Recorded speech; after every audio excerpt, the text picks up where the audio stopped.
Namaste, Swati ji, and namaste to everybody, all the friends who've joined us this morning. आप सभी का बहुत बहुत स्वागत है आज के इस रविवार के सत्संग में।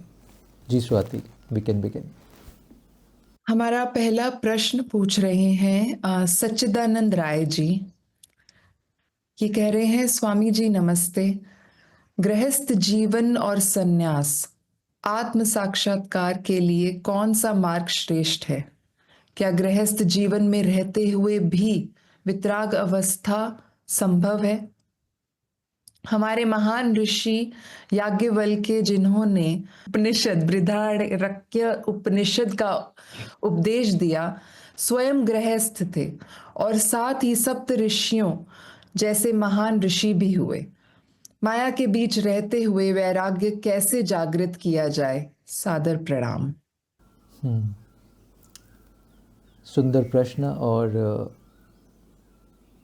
मेरी दृष्टि से सभी के लिए महत्वपूर्ण प्रश्न है, क्योंकि दो मार्ग हैं जीवन में, एक गृहस्थ का मार्ग, एक सन्यास का मार्ग। अभी तक पारंपरिक पद्धति से देखेंगे तो ये दोनों मार्ग अलग अलग बताए गए हैं। एक गृहस्थ का मार्ग है सत्य को पाने का, आनंद को पाने का, मोक्ष को पाने का, और एक सन्यास का मार्ग है जहाँ आप सब छोड़ छाड़ के चले जाते हो। यू बिकम अ रिक्लूस, आप अपने एकांतवास में चले जाते हैं। आप वैराग्य भाव में सभी चीज़ों का त्याग कर देते हैं, सभी रिश्तों का त्याग कर देते हैं। बट आज का युग जैसा है जिसके कुछ सूत्र पुराने युगों से हमें मिलते हैं। भारत की परंपरा में अगर हम देखें तो सभी ऋषि हमारे, जिन्होंने अद्भुत शास्त्रों का, ज्ञान का वर्णन किया, सत्य को शब्दों के माध्यम से, पोएट्री के माध्यम से, काव्य के माध्यम से, कहानियों के माध्यम से, उपनिषद के माध्यम से सत्य को हम तक पहुंचाया। ये सभी ऋषि मैक्सिमम ये सभी गृहस्थ थे। गृहस्थ मतलब दे ऑल हैड, उनकी फैमिलीज थी, परिवार थे, व्यवस्था थी जिसको वो चलाते थे। प्रश्न ये कि गृहस्थ में रहते हुए जहाँ आपके पास बहुत सारे रिस्पॉन्सिबिलिटीज़ हैं, बहुत सारी चीज़ों का ख्याल करना है, आपने परिवार का पोषण करना है, आपने बच्चों को पालना है, सही शिक्षा देनी है, एंड ऑल ऑफ दैट, इसमें सत्य को कैसे साधा जाए, इसमें मोक्ष की तरफ, धर्म की तरफ कदम कैसे उठाया जाए। आज के परिप्रेक्ष्य में मुझे ऐसा दिखता है कि गृहस्थ में ही हमें सन्यास को मर्ज करना होगा। इन दो पद्धतियों को हमें जोड़ देना होगा कि बाहरी तल पे, व्यवहारिक तल पे, बिहेवियरल तल पे हम गृहस्थ रहें, अपनी सभी रिस्पॉन्सिबिलिटीज़, कर्मों को पूरा करें, बट भीतरी तल पे हम संन्यस्त रहें। करना डिफ़िकल्ट है, क्योंकि मन की प्रवृत्ति है, उसके आसपास जो सब होता है वो उसमें उलझ जाता है। आपके आसपास बहुत बड़ा व्यापार है, आप उसमें उलझ जाएंगे, बहुत बड़ा परिवार है, आप उसमें उलझ जाएंगे। उलझ जाने का मतलब एंटैंगल्ड हो जाएंगे, अटैच हो जाएंगे। ये मन का एक स्वभाव है, मन की एक टेक्निक है, मन का एक तरीका है। इस पे काम करने की आवश्यकता होती है। मगर आज के परिप्रेक्ष्य में कुछ नियमों का पालन करें, कुछ मार्गों को समझें, तो गृहस्थ में रह के ही सन्यास की यात्रा हो सकती है, सत्य की यात्रा हो सकती है।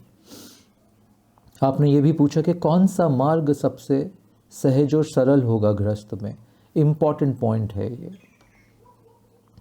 गृहस्थ को अगर हम समझें तो हम क्या कर रहे हैं गृहस्थ में। विवाह हो गया, परिवार बन गया, हम एग्जैक्टली क्या कर रहे हैं गृहस्थ में। अगर आप ध्यान से देखें तो गृहस्थ में पूरा भाव सेवा का है। आप अपने परिवार का पोषण करते हैं, आप सबकी सेवा में रत रहते हैं। अगर आप पुरुष हैं तो आप बाहर जाएंगे, काम करेंगे, धन कमाएंगे, आजकल स्त्रियां भी करती हैं, और उस मटेरियल से, उस धन संपत्ति से आप परिवार का पोषण करेंगे। और अगर आप इसके साथ साथ अगर आप ज़्यादा समय घर पे बिताते हैं तो एक सेवा भाव में आप सारी चीज़ों को ऑर्गेनाइज करेंगे। आप मेक श्योर करेंगे कि सारा परिवार की गतिविधियां सुचारू रूप से चलती रहें, आपके परिवार के सभी जन सुख में रहें, प्रसन्नता में रहें, एक दूसरे से प्रेम में रहें। अगर ध्यान से इनके नीचे का भाव देखोगे तो ये भाव है सेवा का। We are doing service, we are doing service to this unit called family. इस यूनिट की एक को हम सर्विस करते हैं, तो सेवा भाव प्रधान हुआ। दूसरा भाव जो प्रधान है, हमें बहुत सारा काम करना होता है इस यूनिट कॉल्ड परिवार को सुचारू रूप से चलाने के लिए। हमें बाहर जाके काम करना होता है धन अर्जित करने के लिए, व्यापार के लिए, जॉब के लिए।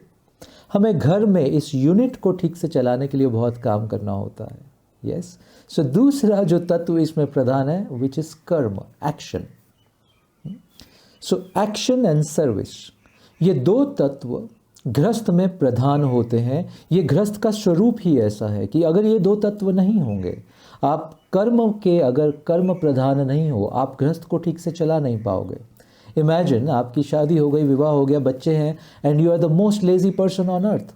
आप सारा दिन बस पड़े रहते हो, हाँ, आप कुछ करते ही नहीं, कुछ करना ही नहीं चाहते हो, कर्म से भाग रहे हो, तो ये गृहस्थ की यूनिट टूट जाएगी, ये चल नहीं पाएगी।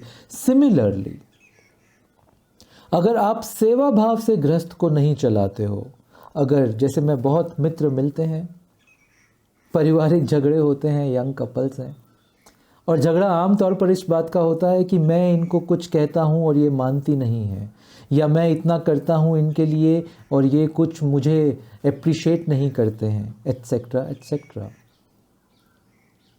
सेवा भाव कम है आजकल गृहस्थ में, और कर्ता भाव प्रधान हो गया, आई एम डूइंग इट भाव प्रधान हो गया, तो सर्विस एटीट्यूड कम हो गया। Are you understanding? जब ये गृहस्थ में सर्विस एटीट्यूड कम हो जाएगा तो गृहस्थ में ट्रबल आने लगेंगी, परिवार में ट्रबल आने लगेंगी, क्योंकि आपको लगेगा यू डिज़र्व समथिंग, आपने इतना किया है, you deserve something in response to that. But गृहस्थ I deserve the return of this से नहीं चलता। गृहस्थ में मैंने ऐसा किया इसलिए तुम भी ऐसा ही करो से गृहस्थ नहीं चलता। गृहस्थ चलता है सेवा भाव से। तो दो भाव प्रधान हैं गृहस्थ को चलाने के लिए, कर्म भाव, कर्म का मतलब एक्शन ओरिएंटेशन, और उसके साथ जुड़ा सेवा का भाव, which means I am doing it as service to all of you my family members. ये दो भाव प्रधान हैं।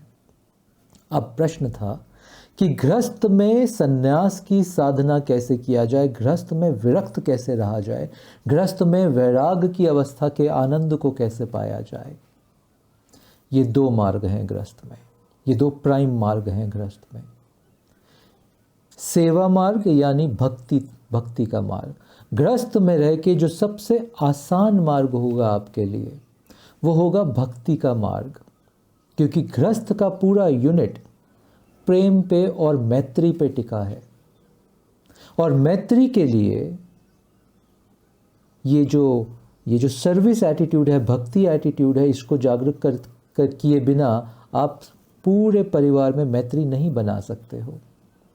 तो भक्ति प्रधान हो गई यहाँ पे। Please follow this thread carefully. अगर आप गृहस्थ में हैं और आपको साधना करना है, भक्ति मार्ग श्रेष्ठ होगा आपके लिए, क्योंकि गृहस्थ में आपकी ट्रेनिंग ही भक्ति मार्ग की करवाई जा रही है, आपकी ट्रेनिंग ही सेवा और सर्विस की कराई जा रही है, आपकी ट्रेनिंग ही सैक्रिफाइस और समर्पण की कराई जा रही है। Please understand it carefully.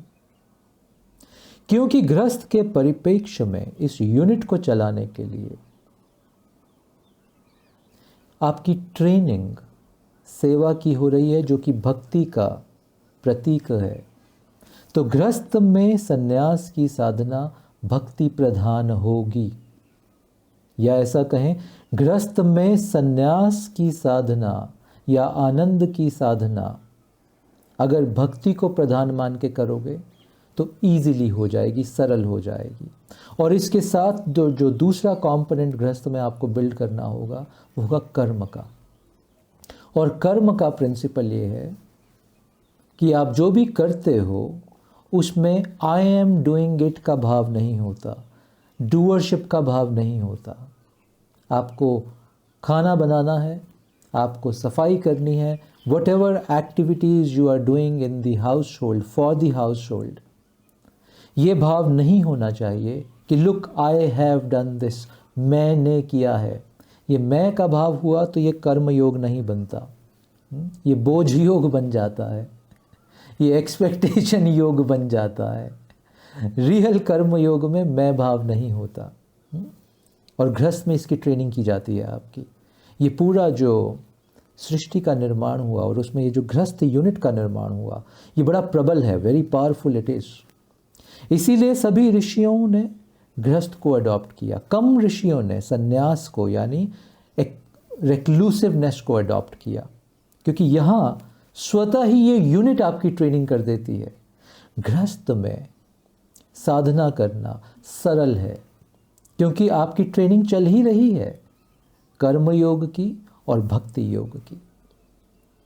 तो प्रश्न का सीधा उत्तर मैं दूं तो कि गृहस्थ में कौन सा मार्ग आपकी साधना में ज़्यादा उपयुक्त होगा? सो दो मार्ग का कॉम्बिनेशन, भक्ति मार्ग और कर्म मार्ग का कॉम्बिनेशन आपके लिए बहुत उपयुक्त होगा गृहस्थ को जीते हुए आध्यात्मिक यात्रा करने के लिए। इसलिए गृहस्थ को अपॉर्चुनिटी मानना, गृहस्थ को ब्लेसिंग मानना, फैमिली को हमेशा ब्लेसिंग मानना, फैमिली को कभी सिर्फ मेयर रिस्पॉन्सिबिलिटी मत मानना, क्योंकि सिर्फ रिस्पॉन्सिबिलिटी मानी तो आपकी नज़र चूक जाएगी कि फैमिली से आपको ये दो महान मार्ग सिखाए जा रहे हैं, भक्ति का मार्ग और प्योर कर्म योग का मार्ग सिखाया जा रहा है आपको। Family is making you learn these two ways, और इन दो मार्गों को जोड़ के आप अपनी साधना में प्रवेश कर पाओगे। तो हम ऋणी हैं परिवार के, हम परिवार के लिए बहुत कुछ कर नहीं रहे हैं, बल्कि परिवार से हमें बहुत कुछ मिल रहा है। इस परिवार की यूनिट से हमें बहुत कुछ मिल रहा है साधना पे चलने के लिए। तीसरी बात, धीरे धीरे जब ये बात आपको समझ में आने लगेगी कि परिवार में आपका एक योगदान तो है ही, बट आपको बहुत कुछ मिल रहा है इस परिवार से, आपको अपने मटेरियल लाइफ के लिए भी और आपको अपनी स्पिरिचुअल यात्रा के लिए भी परिवार से बहुत कुछ मिल रहा है। जब धीरे धीरे ये बात आपको समझ में आएगी और भक्ति और कर्म के कॉम्बिनेशन को आप जीने लगोगे, इन दोनों के कॉम्बिनेशन को जीते जीते धीरे धीरे वैराग जागेगा आपके भीतर। और वैराग सब कुछ छोड़ के भाग जाने को नहीं बोलते हैं। वैराग का अर्थ है कमल के जैसे हो जाना। आप सभी चीज़ों के मध्य में हो बट कोई भी चीज़ आपको छू नहीं रही है। ये है वैराग का लिटरल मीनिंग। आप पूरे परिवार के यूनिट में हो, आप सारे संसार के बीच में हो, फिर भी संसार आपके भीतर नहीं है। प्रश्न ये है आपके भीतर क्या है, प्रश्न ये नहीं है आप कहाँ हो। Please understand it carefully. प्रश्न ये है कि आपके भीतर क्या है, प्रश्न ये नहीं है कि आप कहाँ हो। आप परिवार के बीच में रह के भी आपके भीतर इस भक्ति और इस कर्म योग के माध्यम से वैराग को जन्म दे सकते हो। और आप सब छोड़ के पहाड़ों में भी चले जाओ, बट आपके भीतर परिवार की अटैचमेंट, परिवार की याद, परिवार का मोह बना रह सकता है। तो प्रश्न यह है कि मैं भीतर किसको अलाउ कर रहा हूँ आने के लिए।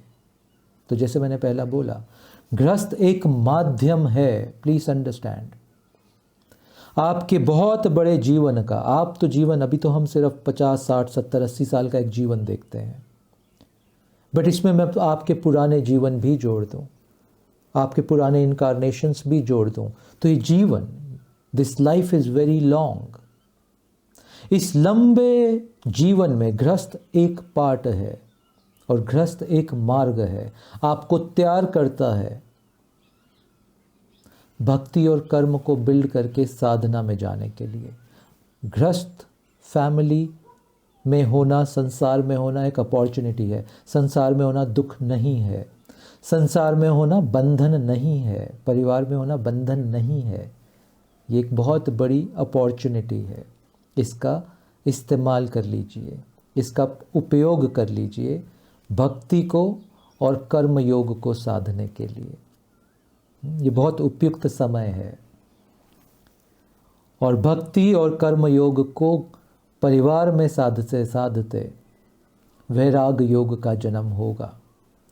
You will be in the middle of everything, but you will not be attached and entangled in anything, provided भक्ति योग और कर्म योग पे आपकी दृष्टि एकदम सतत रहे। बस इस दृष्टि को अगर संभाल लिया तो गृहस्थ ने अपना काम कर दिया आपके ऊपर। गृहस्थ का आशीर्वाद आपकी साधना को मिल गया। Please understand this carefully, it's a great opportunity. आशा करता हूँ ये कुछ शब्द आपकी मदद करेंगे गृहस्थ को संन्यास से मर्ज करके वैराग में प्रवेश करते हुए आनंद की उपलब्धि करने के लिए। धन्यवाद। जी स्वाति। धन्यवाद गुरुदेव। हमारा अगला प्रश्न विनीता जी ने पूछा है। ये प्रश्न है, प्रणाम गुरुजी, सभी प्रश्न समाप्त हो गए हैं, फिर भी एक प्रश्न शेष है। जब कोई उस परम सत्य को जान लेता है तब सारे धर्म, सारी मिथ्याएं विलीन हो जाती हैं। फिर भी हमें धर्म और शास्त्रों पर बोलने की आवश्यकता क्यों पड़ती है? जो सत्य को जान चुका है वह सनातनी तो होता है, पर हम फिर भी किसी एक धर्म पर विशेष रूप से जोर क्यों देते हैं? क्या ऐसा कुछ नहीं है जो सबके लिए एक समान हो, जो समस्त मानवता के लिए हो? सादर वंदन। सिमिलर प्रश्न गुरुदेव विजय मिश्रा जी ने भी पूछा था, तो क्योंकि प्रश्न सेम ही थे तो इसलिए हमने एक ही में कंबाइन कर दिया। कुछ लेयर्स हैं इस प्रश्न के अंदर। पहली लेयर को देखते हैं कि क्यों जो भी सत्य को जान लेता है, क्यों वो धर्म और शास्त्रों की बात करता है या धर्म और शास्त्र पे बात करता है। पहले तल पे इसको देखते हैं। ये शास्त्र हैं क्या? ये उपनिषद, ये गीता, ये जितने भी शास्त्र लिखे गए इस पृथ्वी पे, ये क्या है शास्त्र? क्यों हम इन पे बात करते हैं? इसको ऐसा देखो, जब आपको किसी से बहुत प्रेम हो जाता है, when you deeply fall in love with somebody, अनुभव किया होगा आपने, शब्द कम होते हैं। जो भीतर प्रेम को अनुभव कर रहे होते हो वो इतना विराट होता है कि शब्द कम पड़ते हैं। बोलने की कोशिश करते हो बट लगता है बोलने के बाद भी प्रेम को व्यक्त नहीं कर पाए। अलग अलग तरीकों से प्रेम को प्रकट या प्रेम को व्यक्त करने का प्रयास करते हो, राइट? उस अपने बिलवड की सुंदरता को व्यक्त करने के लिए, एक्सप्रेस करने के लिए बहुत सारे माध्यम चुनते हो, बट फिर भी लगता है कि पूरी तरह से एक्सप्रेस नहीं कर पा रहा हूँ या नहीं कर पा रही हूँ। और फिर अंत में आके पोइट्री लिखते हो, कविताएं लिखते हो। सारी पोइट्री, सारी कविताएं लिखी गई प्रेम पे, क्योंकि ऐसे नहीं लिखा गया प्रेम के ऊपर।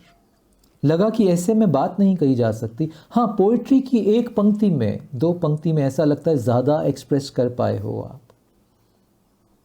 तो ये ग्रंथ क्या है, ये शास्त्र क्या है? जिन लोगों ने भी अनंत प्रेम को जान लिया, ईश्वर के अनंत सत्य को जान लिया, इस जीवन के रहस्य को जान लिया, इतना बड़ा है ये। तुम तो एक व्यक्ति के प्रेम को नहीं प्रकट कर पाते हो शब्दों से। सोचो एक ऐसी अवस्था जब तुमने विराट के प्रेम को जान लिया, इस सृष्टि के प्रेम को जान लिया, तुमने शिव के प्रेम को जान लिया, तुमने शिव के स्वरूप को, शिव के सत्य को जान लिया, एसेंस को जान लिया। इमेजिन, अब शब्द तो खत्म हो जाएंगे, तुम कैसे व्यक्त करोगे? बट क्योंकि इतने प्रेम को जान लिया है, सूर्य को देख लिया है तुमने, तो हृदय बोलेगा व्यक्त तो करो। I want to talk about it. मैं अपने मित्रों से, अपने प्यारों से इसके बारे में शेयर करना चाहता हूँ, इसका वर्णन करना चाहता हूँ। मैं उनको बताना चाहता हूँ ये कितना अद्भुत है सूर्य का दर्शन, इतनी सुंदर जो मैंने पहाड़ देखी, ये नदियाँ देखी, इसका कितना सुंदर है वर्णन। इस सत्य का वर्णन मैं करना चाहता हूँ। तो शब्द ऐसे की फॉर्म में तो नहीं आए, तो शब्द आए सूत्रों की फॉर्म में। ये जो जितने भी शास्त्र लिखे हैं, ये सत्य के सूत्र हैं, ये महाप्रेम के सूत्र हैं, ये महा आनंद के सूत्र हैं। और सूत्रों में बात की गई। शिव सूत्र अगर आप पढ़ोगे, दो दो शब्दों का एक सूत्र है, बट उसको डीकोड करोगे तो पूरे जीवन का विज्ञान है उसके अंदर। तो ये शास्त्र क्या है? ये अनंत प्रेम, ईश्वर के स्वरूप, महासत्य का वर्णन है एक। दूसरा, ये सिर्फ वर्णन ही नहीं है, ये प्रेरणा भी है। जैसे पोइट्री को पढ़ते हो, जब आप लव पोइट्री को पढ़ते हो, साधारण लव पोइट्री को पढ़ते हो, तो उस पोइट्री से आपके भीतर भी कुछ खिलखिलाहट होती है। आपको भी लगता है I wish I also had a lover like that, जिसके लिए मैं ये कविता कह पाता या कह पाती। आप प्रेरित होते हो प्रेम में उतरने के लिए। जिसको भी थोड़ा सा रोमांस होता है, वो पहले कविताओं की पुस्तकें खरीदता है, हाँ उसको। और अगर ऑफ कोर्स प्रेम में ब्रेकअप होता है तो वो गज़लें सुनता है, हाँ। तो जिसको भी प्रेम होता है वो कविताओं, पोइट्री की तरफ आकर्षित होता है। इसी तरह, और उस आकर्षण से कुछ प्रेरणा जागती है उसके भीतर। तो शास्त्र भी इस अनंत ईश्वरीय प्रेम और सत्य के सूचक हैं और उसी की प्रेरणा देते हैं हमें। ये दूसरी बात, वो प्रेरणा मिलती है। तीसरी बात,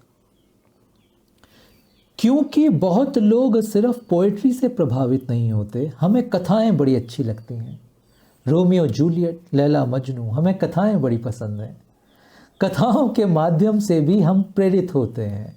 तो ऋषियों ने बहुत सारे शास्त्रों को कथाओं की तरह, कहानियों की तरह रचा है।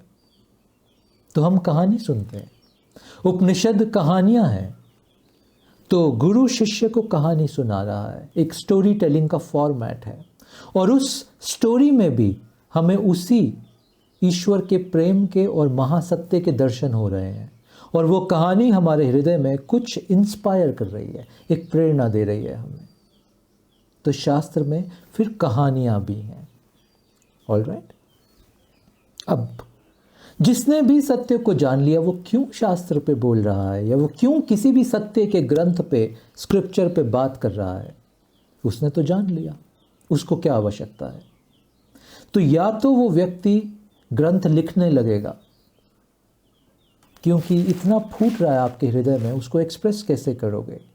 The well of your heart is full and overflowing, what will you do? So to contain that overflow or to give the direction to that overflow, या तो आप लिखोगे या गुनगुनाओगे या उसी के ऊपर बात करोगे, क्योंकि अब तुम इस महाप्रेम महासत्य को और लोगों के साथ बांटना चाहते हो। इस महा आनंद को तुम बहुतों के साथ बांटना चाहते हो। इसलिए शास्त्रों, ग्रंथों और सत्य के ऊपर बात की जाती है। ये कुछ और नहीं, ये तुम्हें बदलने के लिए नहीं किया जा रहा। Nobody wants to change you। Change तो तुम भीतर से ही होगे, जब तुम्हारा वक्त आएगा और जब तुम्हारे को प्रेरणा मिल जाएगी। गुरु तो बस अपने आप को व्यक्त कर रहे हैं, they are just expressing what they have found, of course in a hope that आप भी इस दुख अवस्था को छोड़कर अनंत की सुख अवस्था में प्रवेश कर पाओ, क्योंकि वो संभव है। आप भी इन दुख की अटैचमेंट को छोड़ के महासुख के, महाप्रेम की अवस्था में प्रवेश कर पाओ। इस वजह से जिन्होंने जान लिया, या वो लिखेंगे या वो बोलेंगे, और कुछ अवस्थाओं में मौन भी रहेंगे, बट मौन भी सत्संग का ही स्वरूप है, इस वजह से बोला जाता है। तीसरी बात, तीसरी लेयर जो आपने जो प्रश्न पूछा उसकी तीसरी लेयर, जिसने सत्य को जान लिया उसके लिए तो सभी एक हो गया। यस, सभी गॉड फॉर्म्स, सभी फिलॉसफीज ऑफ स्पिरिचुअलिटी, उसके लिए तो सभी एक हो गया, सनातन हो गया वो।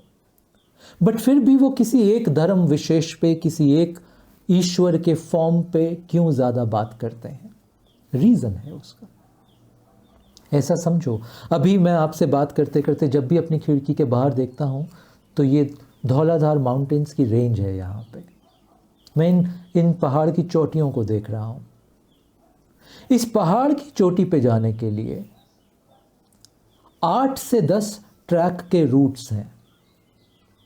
मुझे इस चोटी पे जाना है, मैं सभी 8 से 10 रूट्स पे तो नहीं चल सकता एक साथ, तो मैं एक पर्टिकुलर रूट अपनाता हूं कि मैं इस रूट से I will go to the summit of this mountain. और उस रूट पे मुझे जो जो सीखने को मिला, जो जो सुंदर दिखा, मैं इस रूट को जान गया हूं पूरी तरह से। और जब मैं समिट पे पहुंचता हूं, एकदम on top of the mountain, ऊपर खड़े होकर मुझे सारे रूट्स दिखने लग जाते हैं। नाउ आई नो, ओ इस रूट से भी आ सकते थे, इस रूट से भी आ सकते थे, ये रूट शायद थोड़ा मुश्किल होता, ये रूट शायद थोड़ा आसान होता, करेक्ट। बट अब नीचे आके मुझे अपने मित्रों को बताना है कि कौन से रूट से जाना ऊपर, तो मैं किस रूट के बारे में बता पाऊंगा? मैं उसी रूट का वर्णन करूंगा जिससे मैं गया, जिससे मुझे सुविधा हुई, जहां मुझे मालूम था कि यहाँ थोड़ा आगे जाके एक पानी का कुआं मिलेगा, तुम अपनी प्यास बुझा सकते हो। आगे जाके एक बड़ा पेड़ मिलेगा, तुम थोड़ी देर वहाँ बैठ के उसकी शीतलता में अपनी थकावट मिटा सकते हो। फिर आगे जाके एक क्लिफ आएगा, फिर आगे जाके एक ढाबा आएगा, वहाँ चाय भी मिलेगी तुम्हें पीने को। क्योंकि मैंने ये सब रूट को जाना है, मैं उस रूट के बारे में ज़्यादा बात करूँगा। और रूट्स भी हैं आने के लिए इस माउंटेन के शिखर पे, बट मैं चला नहीं उन पे। हाँ, ऊपर जाके मैंने देखा, अरे ये तो सभी रूट्स यहीं आ रहे हैं। Do you understand what I am saying? इस वजह से हर व्यक्ति जिसने जान लिया, जब बुद्ध ने सत्य को जाना तो बुद्ध ने उस सत्य को अलग तरह से एक्सप्रेस किया। जब मीरा ने उस सत्य को जाना तो मीरा ने नाच के उस सत्य को व्यक्त किया। बुद्ध नहीं नाचे, बुद्ध सिर्फ बैठे थे। जब कबीर ने उस सत्य को जाना तो कबीर कपड़ा ही बुनते रहे, उन्होंने कोई काम छोड़ा नहीं। जब महावीर ने सत्य को जाना तो उन्होंने सारे कपड़े उतार दिए, उन्होंने कहा अब इसकी भी आवश्यकता नहीं है।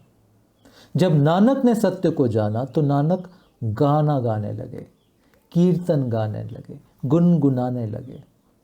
जब रमना महर्षि ने सत्य को जाना तो वो मौन में बैठ गए। तुम लैंडस्केप देख रहे हो? भारत में एक अद्भुत संत हुई, अभी भी है, अम्मा कहते हैं उनको साउथ इंडिया में। जब अम्मा ने सत्य को जाना तो उन्होंने सबको गले लगाना शुरू कर दिया। She is called the hugging mother. वो सबको गले लगाती हैं। जब रामकृष्ण ने सत्य को जाना तो वो बस समाधि में ही उतर गए। ये सभी संत एक पर्टिकुलर मार्ग से सत्य को पाए हैं, इसलिए वो उसी मार्ग की बात ज़्यादा करेंगे। अंततः ऑन द पीक सभी मार्ग कन्वर्ज हो जाते हैं, बट बात एक ही मार्ग की होगी, क्योंकि वही उन्होंने जाना है, वही उनका अनुभव रहा है, या उसी पे वो आपको गाइड बेहतर कर सकते हैं।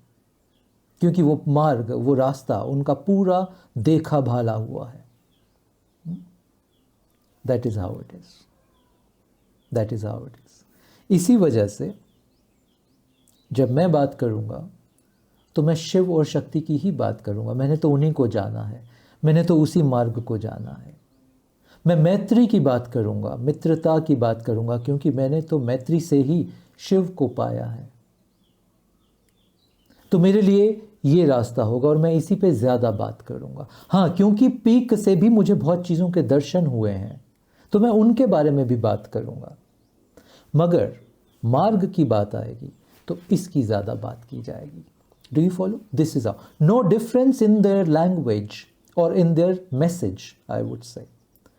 किसी भी संत के मैसेज में कोई अंतर नहीं है, मार्ग में, उनकी निष्ठा में, एक पर्टिकुलर रास्ते, एक पर्टिकुलर डेटी, एक पर्टिकुलर माध्यम से उनकी निष्ठा ज़्यादा है, क्योंकि वही उन्होंने जाना पहचाना है। That's there core experience. क्या? इसलिए विविधताएं दिखती हैं, होती नहीं है। हाँ? जिस दिन आपकी दृष्टि खुलेगी तो आपको हर संत की बात में दर्शन उसी अनंत सत्य के होंगे, दर्शन उसी अनंत आनंद के होंगे हर संत की बात में, और कहीं भी कुछ कॉन्ट्राडिक्शन नहीं दिखेगा। या बुद्धि को कॉन्ट्राडिक्शन दिखता है। जिस दिन तुम किसी भी संत की बात हृदय से सुनोगे, तुम्हें कॉन्ट्राडिक्शंस दिखना बंद हो जाएगा। Follow this, experiment with this and see the magic. Hope it helps. धन्यवाद जी। मीरा। गुरुदेव, हमारा अगला प्रश्न संजीव त्यागी जी पूछ रहे हैं। इनका प्रश्न है, मैं ध्यान के द्वारा स्वयं के भीतर गहरे उतरना चाहता हूं, इसके लिए क्या करूं? आप ध्यान के द्वारा स्वयं के भीतर गहरा उतरना चाहते हैं, इसके लिए ध्यान करें। और क्या करेंगे आप? और ज़्यादा ध्यान करें तो आप और ज़्यादा गहरे उतर पाएंगे। बट मैं समझ रहा हूँ आप क्या पूछना चाह रहे हैं। हम शब्द ध्यान या मेडिटेशन बहुत यूज़ करते हैं, बट इसके गहरे तल पे ये क्या है हम समझते नहीं हैं। और क्योंकि हम ध्यान क्या है को गहरे तल पे नहीं समझते, तो हमें लगता है कि हम और गहरा क्यों नहीं जा पा रहे हैं। तो आज इसके तल को समझते हैं। ऑल्दो ध्यान के ज़्यादा तल हैं, बट आज टू मेक इट सिंपल मैं सिर्फ 3 तलों की बात करूंगा। और इन 3 तलों को अगर आपने सिंक्रोनाइज कर दिया तो आप इस ध्यान के माध्यम से अपने भीतर बहुत गहरे उतर सकते हो, अपने अनंत गहराई को छू सकते हो। 3 की एलिमेंट्स हैं इसके अंदर ध्यान की। जब हम बात करते हैं, आपकी चेतना के 3 स्तर हैं। पहला स्तर आपकी फिजिकल बॉडी, आपका शरीर, ये आपकी चेतना का पहला तल है, और ये ध्यान का भी पहला तल है। दूसरा तल आपका मन यानी माइंड, ये चेतना का दूसरा तल होगा। आपके पूरे ऑर्गेनिज्म का ये दूसरा तल है, योर मन यानी माइंड। और तीसरा हृदय। हाँ, ये हृदय ऑर्गन की हम बात नहीं कर रहे। हृदय is the spiritual center, seat of spirituality, seat of soul जी जिसको आप कह सकते हैं। यहाँ चेतना का वास है। ये चेतना का तीसरा तल हुआ हृदय। ठीक।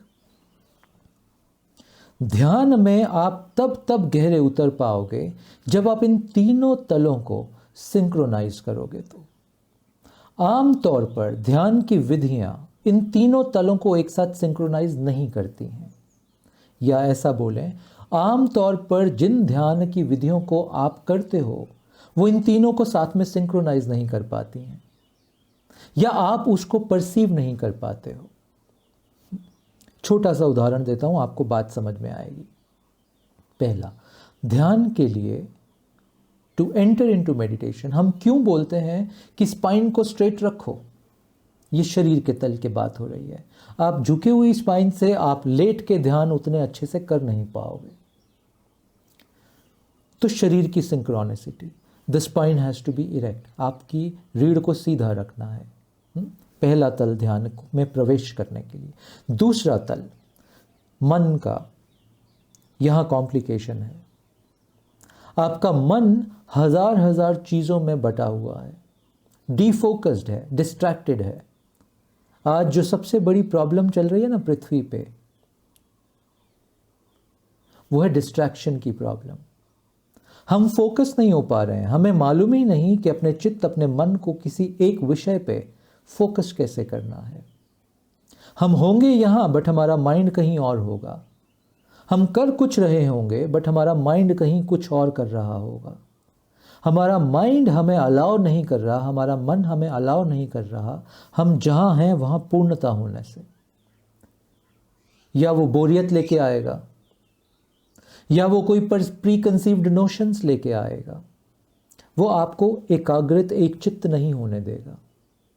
ये दूसरा तल है ध्यान का।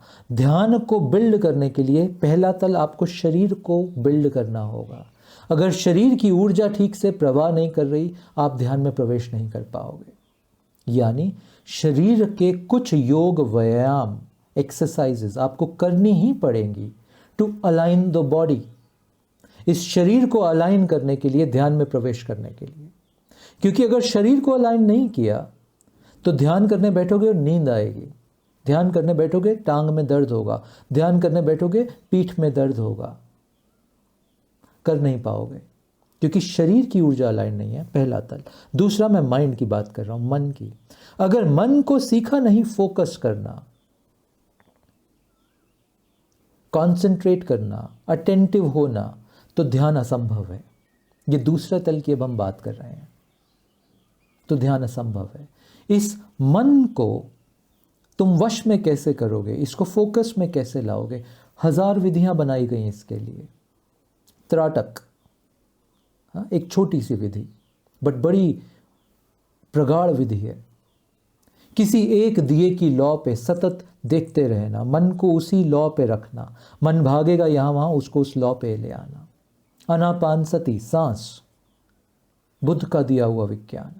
ये मन को केंद्रित करने का विज्ञान है। ये माइंड के फोकस और कंसंट्रेशन को एक्सपैंड करने का विज्ञान है।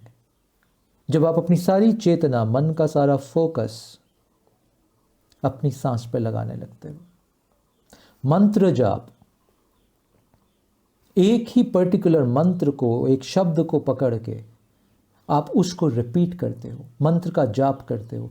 ये जाप भी मन जो भटका हुआ है, जो डिस्ट्रैक्टेड माइंड है, उसको एक जगह लाने का की विधि है ये मंत्र, मंत्र का जाप। ये बहुत सारी इस तरह की अनंत विधियां हैं मन को काबू करने के लिए, मन को एकाग्रित, एक चित्त करने के लिए, फोकस करने के लिए। ये दूसरे तल की भी हम बात कर रहे हैं। और फिर तीसरा तल हृदय का, कि सिर्फ मन की टेक्निक से बात बनेगी नहीं।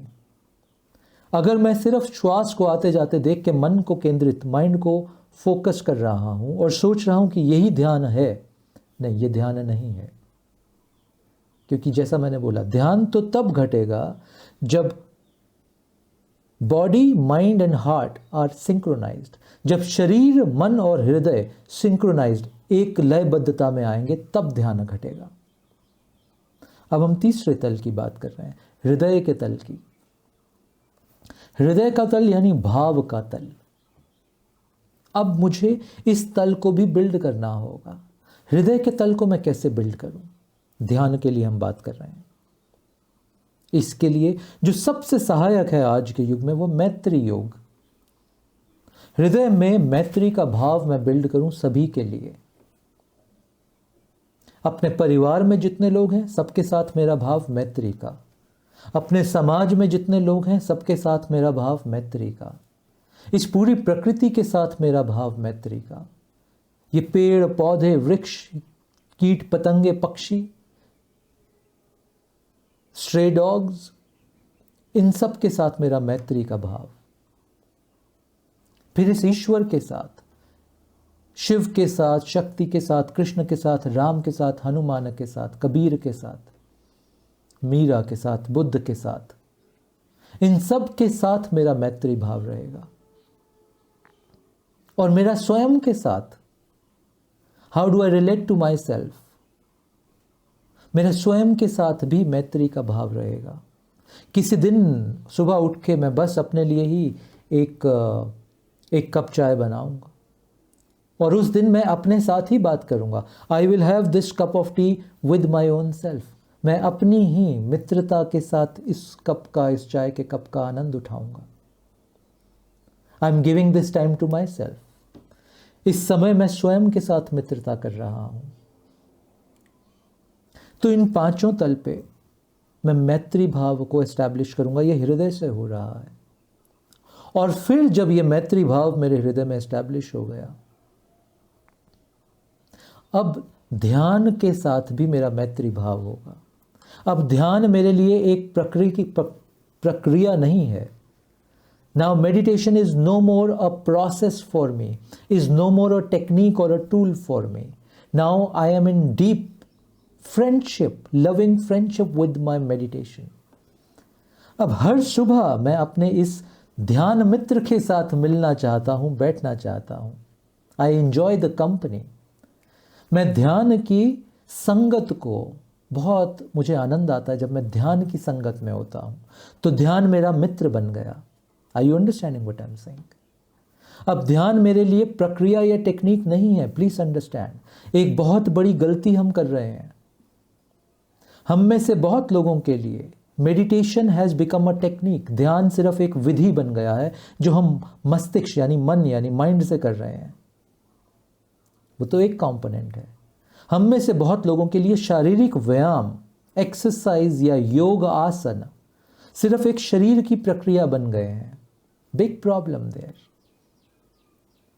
हम योग के साथ भी मैत्री भाव में नहीं है। इट्स जस्ट अ प्रोसेस और a technique for us. Sorry, it will not work. तो हृदय के तल पे आके मैं ध्यान के साथ, मैं शरीर के साथ, मैं योग आसन के साथ, मैं श्वास के साथ मैत्री भाव एस्टैब्लिश करता हूं। और ध्यान में बैठने से पहले मैं अपने इष्ट, जो कि मेरे परम मित्र हैं, मेरे केस में शिव, मैं अपने इष्ट को याद करता हूँ, इन्वोक करता हूँ और अपने मित्र को बुलाता हूँ, please come and be with me. इस घड़ी में, इस ध्यान के घड़ी में मेरे साथ रहिए। मुझे मदद कीजिए इस ध्यान में प्रवेश करने के लिए। इस प्रोसेस में नहीं, इस ध्यान के गहरे अनुभव में प्रवेश करने के लिए मेरा साथ दीजिए। तो मैं अभी अपने सभी मित्रों को बुलाता हूं। कौन कौन मित्र इस केस में? मेरा शरीर मेरा मित्र, श्वास मेरी मित्र, मन मेरा मित्र, हृदय मेरा मित्र। Are you understanding what I am saying? तो तीनों तलों को आप सिंक्रोनाइज करते हो। आपने पूछा ध्यान को मैं ध्यान से गहरे अपने भीतर कैसे प्रवेश करूं? इन तीनों तलों को संजीव सिंक्रोनाइज करके आप ध्यान में प्रवेश करना। अगली बार जब ध्यान करने में बैठना तो इन तीनों तलों को सिंक्रोनाइज करके बैठना। शरीर को, मन को और हृदय को। ऐसा हो सकता है कि पहले कुछ हफ्ते आपको इन तीनों तलों पे अलग अलग काम करना पड़े बिफोर यू सिंक्रोनाइज देम। आपको योग आसन के माध्यम से हो सकता है शरीर पे काम करना पड़े। आपको कुछ विधियों के माध्यम से हो सकता है मन को, माइंड को कॉन्सेंट्रेट करना सीखना पड़े, फोकस करना सीखना पड़े। आपको हृदय में मैत्री भाव को उत्पन्न करना सीखना पड़े। और जब आप ये तीनों प्रयोग या ये तीनों को साध चुके हों, अब आप ध्यान में प्रवेश कर पाओगे, जिसको मैं रियल ध्यान बोलता हूं। सिर्फ अब आप असल ध्यान में प्रवेश कर पाओगे इन तीनों का सिंक्रोनाइजेशन से, इन तीनों के एक मिलाप से, एक लयबद्धता से। अब आप जीवन के असल ध्यान में पहली बार प्रवेश कर पाओगे। भाव, मन, कॉन्सेंट्रेटेड माइंड और शरीर की ऊर्जा, ये तीन का संबंध, लयबद्धता से असल ध्यान में प्रवेश किया जा सकता है। इसके ऊपर सोचना, चिंतन मनन करना और इसके कुछ छोटे छोटे प्रयोग शुरू करना। तो देखना कैसे बहुत सहजता से तुम गहरे ध्यान में प्रवेश कर पाओगे। Hope it helps. धन्यवाद। जी मीरा। गुरुदेव, एक लाइव प्रश्न आया है रंजना जी से। ये पूछ रही हैं, कर्म क्या मात्र भूतकाल में हुए क्रियाओं की प्रतिक्रिया है या उसके पार कुछ और भी है? जो कर्म आमतौर पर हम करते हैं वो सिर्फ प्रतिक्रिया ही है। जो भी पास्ट में हुआ या जो भी पास्ट के इम्प्रेशंस हैं आपके ऊपर, जो भी पास्ट की कंडीशनिंग है आपके ऊपर, मोस्ट ऑफ द टाइम जिसको हम कर्म बोलते हैं वो रिएक्शन है उस सब का। वो उत्पन्न ही उस सब से हो रहा है। इसीलिए कर्म के बंधन में हम बंधते चले जाते हैं। एक कर्म leads to many more karmas, और ये श्रृंखला टूटती नहीं, ये खत्म ही नहीं होती है श्रृंखला। इसको हम कर्म बोलते हैं, बिल्कुल ठीक। बट जब हम कर्म योग बोलते हैं, अब कॉन्टेक्स्ट चेंज हो गया, अब सब बदल गया। क्योंकि कर्म योग का मैंने पहले भी थोड़ा सा इसका पीछे इस पे बात की। कर्म योग का अर्थ है कर्ता भाव नहीं है। इस पर्टिकुलर मूवमेंट में whatever needs to happen through you, you do that. इस पर्टिकुलर क्षण में आपके थ्रू जो होना चाहिए वो होने दो, आप उसमें हस्तक्षेप मत करो। यह है कर्मयोग। जब कर्ता भाव यानी I am the doer of this action, कर्ता भाव नहीं होता। फॉर एन एग्जाम्पल, आप गृहस्थ में हो, आप बहुत सारे गृहस्थ में आपके ऊपर रिस्पॉन्सिबिलिटीज हैं। आपके बच्चे एक सर्टेन तरह से बिहेव करते हैं, आपके ऊपर वो कंडीशनिंग है, और आपको वो उस रिस्पॉन्सिबिलिटी के चलते बच्चा कुछ करे इससे पहले ही आप उसको डांटने के लिए तत्पर रहते हो। रिएक्शन आ रहा है, पास्ट के इंप्रेशन से ये रिएक्शन आ रहा है, करेक्ट? ये आपको उलझा देगा। दिस इज एंटेंगलमेंट, कर्म योग। अब मेरे ऊपर पास्ट का कोई इंप्रेशन मैं कैरी नहीं कर रहा। अब मैं इस क्षण में हूं। इस क्षण में बच्चे ने कुछ गलत किया, तो मेरी भाषा में ये नहीं आएगा तुम बार बार यही करती हो या तुम बार बार यही करते हो, तुम्हें समझ क्यों नहीं आती। ये नहीं आएगा मेरी भाषा में। तब तुम्हारी भाषा में ये बात आएगी, क्यों कर रहे हो ये, इससे तुम्हारा नुकसान होगा, ये मत करो। और तुम इतना बोल के अपने अंदर भीतर समा जाओगे, भीतर फिर से आके अपने अंदर स्थित हो जाओगे। अब वो बच्चा वो मिस्टेक करे या ना करे, तुम उसके एंटेंगलमेंट से बाहर हो गए। वो बच्चा वो गलती करेगा तो उसका परिणाम खुद भुगतेगा। तुम्हारी बात सुन के वो गलती नहीं करेगा तो उसका सुख भी खुद भुगतेगा। तुमने देखा बचपन में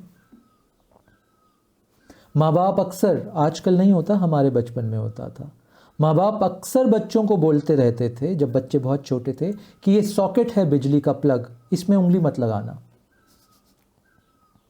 और कोई बच्चा अगर जा रहा होता था उसमें उंगली लगाने के लिए तो उसको रोक लेते थे, और ये खींचातानी चलती रहती थी।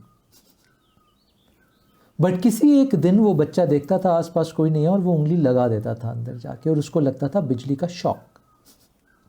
उसके बाद उसको कहने की जरूरत नहीं पड़ती थी कि आज के बाद तुम बिजली के सॉकेट में उंगली मत लगाना। उसको समझ में आ गया, जीवन भर के लिए उसको समझ में आ गया। Allow children to make mistakes. अपने हक की शरारतें करने दो उन बच्चों को। हम बात कर रहे हैं कर्म योग की। तो जब तुम कर्म योग में होगे और 10 बार बच्चे को समझाने के बाद तुम देख रहे हो बैठ के कि वो फिर सॉकेट में उंगली देने जा रहा है, इस बार तुम अलाउ करोगे उसको जाने के लिए, क्योंकि तुम्हें मालूम है जीवन का अनुभव सिखाएगा उसको। Do you understand what I am saying? ये है कर्म योग। इस कर्म योग का पास्ट से कोई रिलेशन नहीं होता। इसका यह मतलब नहीं कि तुम पास्ट की इंटेलिजेंस को यूज नहीं करते हो, बट तुम पास्ट के कंडीशनिंग से प्रभावित होकर नहीं एक्शन लेते हो, तुम पास्ट की कंडीशनिंग के वश में कोई एक्शन नहीं लेते हो, तुम हैबिचुअली एक्शन लेना बंद कर देते हो। आज ज़्यादातर हमारे एक्शन हैबिट्स, कंडीशंस और रिएक्शन की वजह से आते हैं। और habit, condition, reaction of the past, वो एक मोमेंटम चला आ रहा है। समराइज करते हुए, जब भी तुम्हारा एक्शन पास्ट की कंडीशनिंग, हैबिट और रिएक्शन से आएगा, ये तुम्हें फर्दर बांध देगा। तो कर्म योग पे चलने की कोशिश करो, धीरे धीरे साधो कर्म योग को, जिसमें कर्ता भाव नहीं होता, जिसमें उस बच्चे को तुम सिखा रहे हो तो ये नहीं है कि मेरा बच्चा, इसको मुझे सिखाना है। एक इंडिपेंडेंट बच्चा ईश्वर का, इस बच्चे को मेरे माध्यम से इस मोमेंट पे ये शिक्षा दी जानी चाहिए, तुम उतनी शिक्षा उसको देते हो। और आगे बच्चे का कर्म, लेट हिम और her do what ever he और शी वॉन्ट्स टू डू।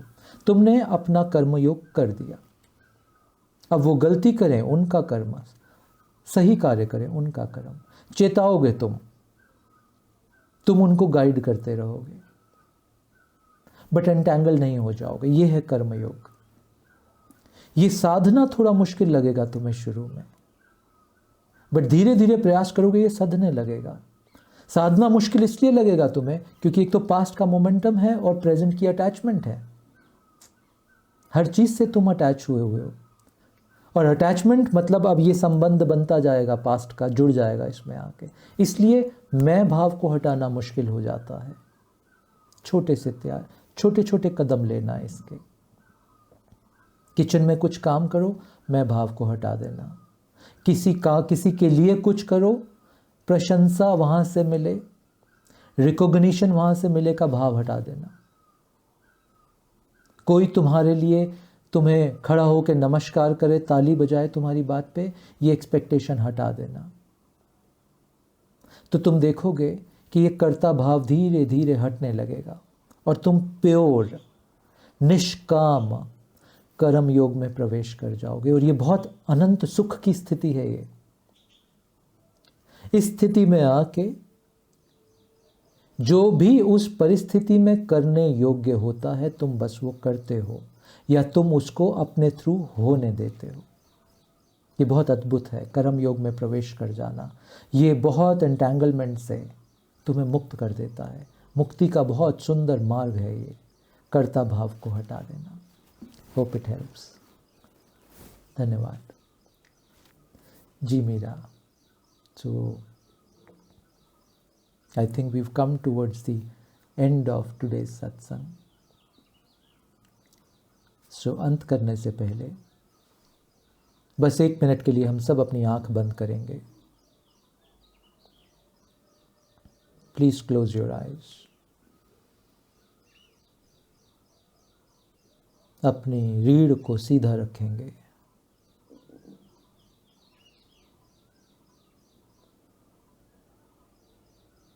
अपनी सारी चेतना, अपना ध्यान इस क्षण पे लेके आएंगे।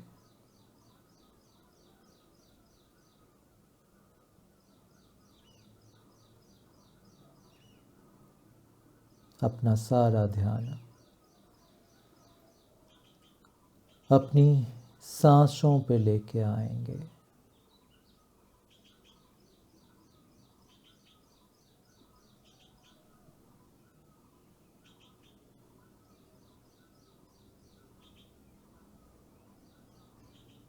और अपने भीतर हृदय में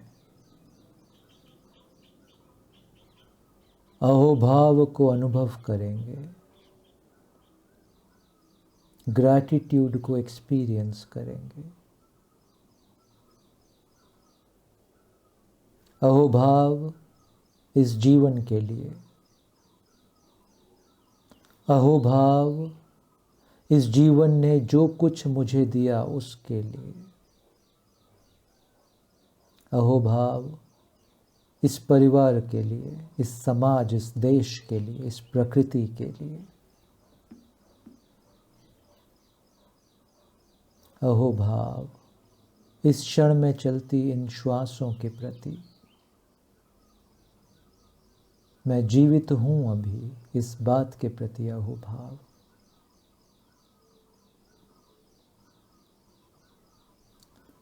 और ईश्वर ने मेरे हृदय में प्रेरणा जगाई आध्यात्म के मार्ग पे चलने के लिए, सत्य के मार्ग पे चलने के लिए, आनंद के मार्ग पे चलने के लिए। इस प्रेरणा के लिए ग्रैटिट्यूड। और अनुभव करो अपने हृदय में इस क्षण के लिए अहोभाव कि हम सभी मित्र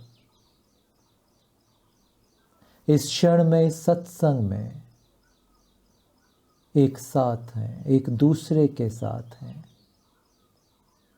इस क्षण, इस सत्संग, इस साथ के लिए अहोभाव, ग्रैटिट्यूड। एक लंबी गहरी सांस लेंगे